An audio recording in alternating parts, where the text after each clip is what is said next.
Alexander, একটা নামই যেন ইতিহাসের সাহস, যুদ্ধ আর জয়ের প্রতীক। মাত্র ২০ বছর বয়সে মেসিডোনিয়ার সিংহাসনে বসে যিনি ১০ বছরের মধ্যেই ছড়িয়ে দিয়েছিলেন তার শাসন ইউরোপ থেকে এশিয়া পর্যন্ত, সেই তিনি মাত্র ৩২ বছর বয়সে হঠাৎ মৃত্যুর কোলে ঢলে পড়েন।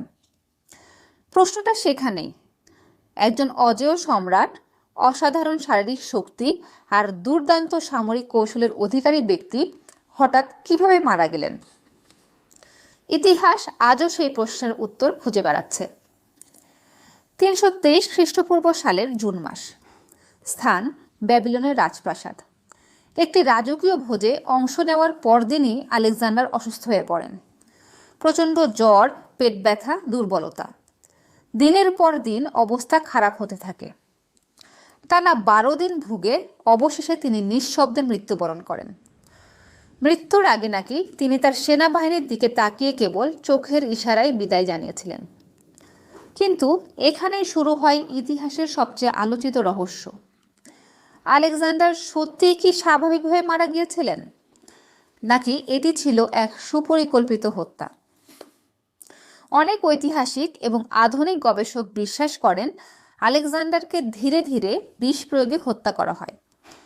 ২০১৪ সালে এক গবেষক দাবি করেন আলেকজান্ডার সম্ভবত গিলেইন ব্যালে সিনড্রোমে আক্রান্ত ছিলেন।